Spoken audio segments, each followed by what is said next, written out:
आपके साथ मैं हूं सुचारिता कुकरेती। आज बात करेंगे युद्ध की एक ऐसी तस्वीर की जिसने मॉडर्न वॉरफेयर की जगह ले ली। यूक्रेन ने सस्ते ड्रोन से रूस के अरबों डॉलर के सैन्य विमानों को तबाह कर दिया, और वो भी चुटकी में। दुनिया को चौंका दिया। 50,000 रुपए से भी कम कीमत वाले 117 ड्रोन्स ने रूस के 5 सैन्य ठिकानों पर हमले किए, और कहा यह जा रहा है कि इससे रूस को 7 से 10 बिलियन डॉलर के बीच का नुकसान पहुंचा दिया। अब अगर मैं सबसे कम एस्टिमेट को भी मानूं तो वो तकरीबन 17,000 करोड़ का नुकसान है जो रूस ने इस हमले के बाद झेला है।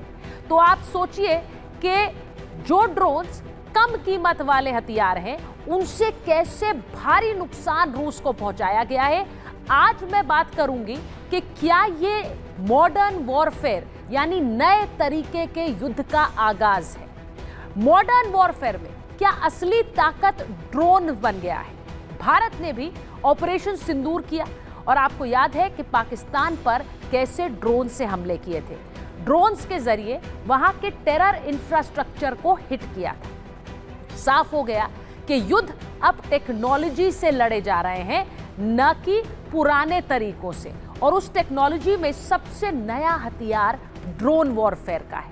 यूक्रेन ने रविवार को सबसे बड़े ड्रोन हमले में रूस के सैन्य विमानों को निशाना बनाया।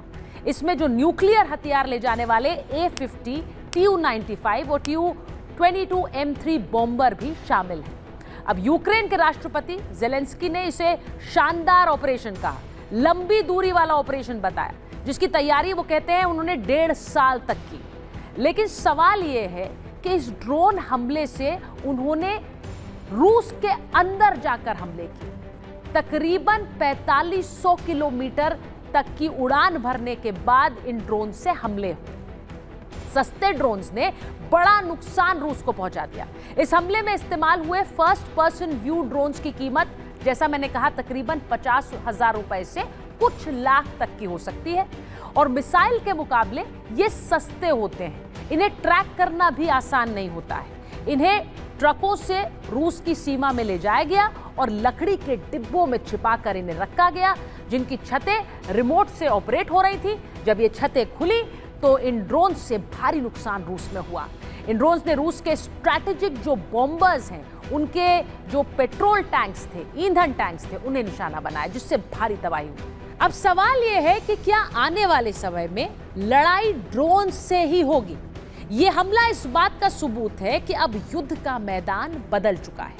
यूक्रेन के इस ऑपरेशन से तकरीबन 4500 किलोमीटर की दूरी तक हमला किया गया, जो अब तक का सबसे लंबा ड्रोन हमला है। भारत ने भी ऑपरेशन सिंदूर में पाकिस्तान के खिलाफ ड्रोन्स का इस्तेमाल किया था।